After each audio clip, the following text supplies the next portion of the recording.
Hi, it's Aaron and welcome back. In this lesson, we're going to cover how to request a design that comes back right first time. Design accuracy is determined by the quality of the information that you submit.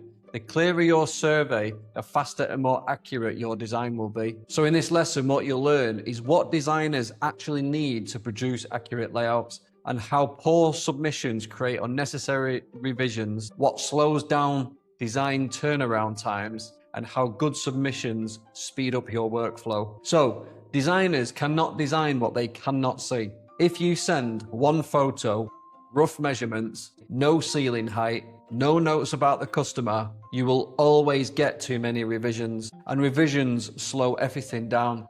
Time lost here means delays in quoting, presenting, and closing the job. The reality is simple: clarity in equals clarity out. When the information is clear, the design team can produce accurate layouts much faster. And don't forget, in the middle of all this, this isn't about you and your design team. This is about your customer being inconvenienced because the survey and the design information wasn't taken properly at the first meeting. So we need to avoid this at all costs to improve your business. So submit these 4 things every time. Number 1, accurate measurements. Always include room width, room length, ceiling height, window positions, door openings, and any obstacles, pipes, meters, and boxing. Without these, designers are forced to guess. Number 2, clear photos, 6 to 10 minimum. Photograph each wall, corners, utilities, the floor area, the ceiling line, any awkward areas. The goal is to give the designer a full visual picture of the space. Number 3, customer preferences. Include key information such as door style, color direction, worktop material, appliance requirements, storage needs.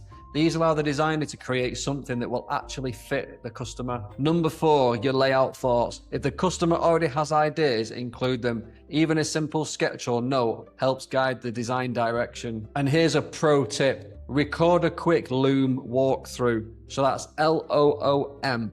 This is a piece of software you can download from the App Store.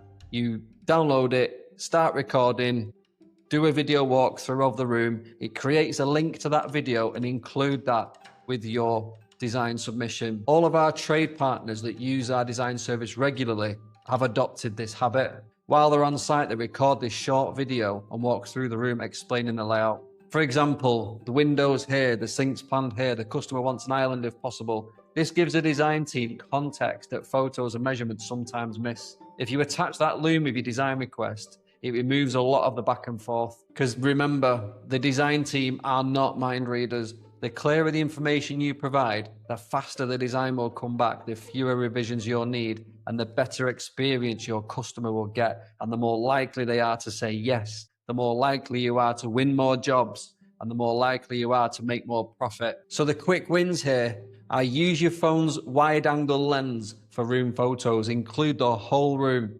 Photograph measurements as you take them with the tape measure. So photograph it so you know if you need to go back to it later, you remember what the exact measurement was. Confirm if the customer wants an island or not. Mention extractor routes and ventilation early.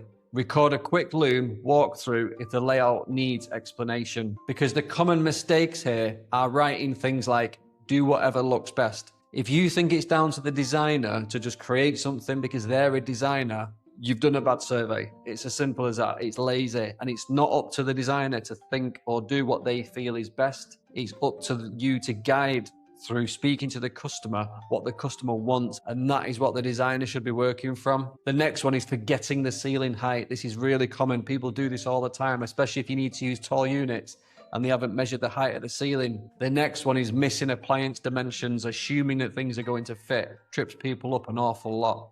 And the last one is not checking uneven walls or awkward spaces. Now, this isn't an exhaustive list of the most common mistakes, but these are the top ones that you really do need to watch for. So make sure you watch this lesson again. Make sure it's drilled in next time you go to that survey.